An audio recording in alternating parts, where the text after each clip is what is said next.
All right, let's dive right in. Today, we are cracking the code on one of the most useful things you'll ever learn in Japanese, how to talk about what you like and dislike. Seriously, this is something you're going to use all the time, and the pattern is probably way simpler than you think. So let's start with something really simple. How would you say, I like music? It seems basic, right? But the way Japanese builds this sentence is a little different from English, and getting this structure down is going to be a game changer for sounding more natural. Okay, so it all comes down to these two essential words. First, we have suki, pronounced suki, for like.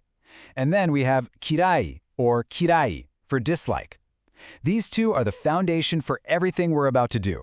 So let's see how to actually use them. Now for the fun part, actually building our first sentence. And the great news is, there's a really simple, repeatable formula you can just use over and over again. It's kind of like playing with building blocks. Here it is, the core formula broken down into 3 easy pieces. First, you state the person and you mark them with the particle wa. Second, you state the thing they like or dislike and you mark that with the particle ga. And finally, you just add the feeling at the end. In this case, suki desu, person, thing, feeling. Simple as that. So putting it all together, this is the pattern. X wa ga suki desu. Now, if you translate this word for word, it's something like, as for X, Y is liked. It sounds a little weird in English, I know, but this is a really key difference. It's how Japanese expresses the idea of X likes Y. Let's see it in action. Here we go, a perfect example. Our X is Robert's-san. The thing he likes, our Y, is his Japanese class. And then we stick the feeling, suki desu, on the end. So we get, Robert-san wa Nihongo no kurasu ga suki desu. See how it works? And you know what's awesome? The structure for dislike is exactly the same. You literally just swap out ski for kirai. The main grammar, that x, y, ga part, doesn't change one bit. And here's another great example to prove it. Professor Yamashita is our X, fish or sakana is our Y, and the feeling is kirai desu. Professor Yamashita dislikes fish. The pattern holds up perfectly. But you know, what if like and dislike just don't cut it? Sometimes you need to express something a lot stronger, right? Like when you absolutely love or totally hate something. Let's check that out. To really level up your feelings, you just add one tiny prefix, dai, which basically means big or great. So ski becomes daisuki, which is like saying love. And kirai becomes daikidai, which means hate. Let's talk about Takeshi-san. He doesn't just like coffee, he loves it. So we need that powered-up word. We say, Takeshi-san wa kohi ga daisuki desu. Takeshi-san wa kohi ga daisuki desu. Simple, powerful, and gets the point across perfectly. And on the flip side, we've got Sora-san and natto, the infamous fermented soybeans. Her feeling isn't just a simple dislike, oh no, it's pure hate. So we use daikirai desu, daikirai desu. This sentence leaves absolutely no doubt about how she feels. Okay, so we've covered the extremes, from like to love to hate, but what about all that stuff in the middle? The things you don't really have a strong opinion on, the stuff you're kind of meh about? Well, Japanese has the perfect phrase for that too.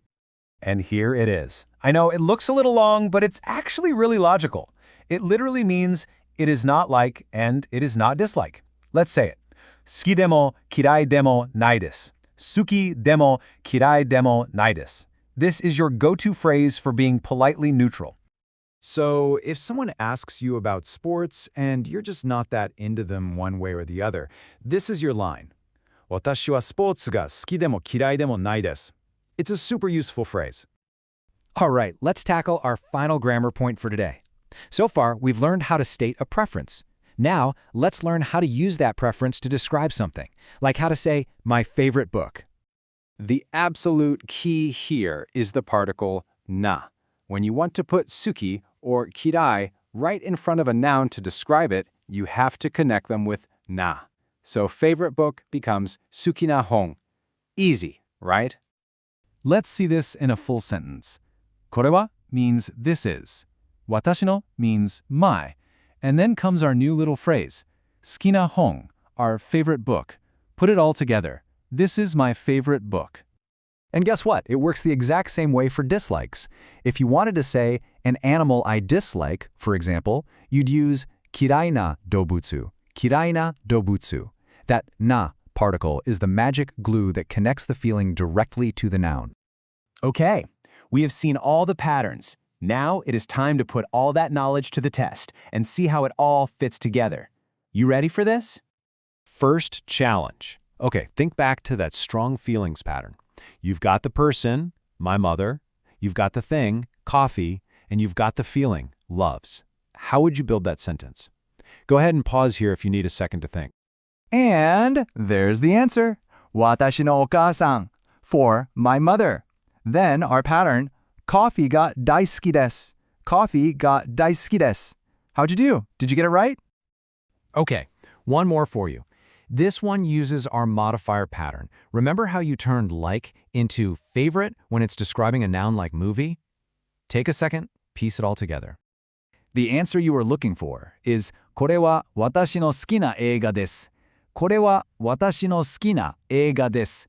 映画 means movie, and you connect it with 好きな. So that leads to my final question for you. Now that you have the tools, what is your 好きな book, your 好きな movie, your 好きな food? Go on, now you can actually say it.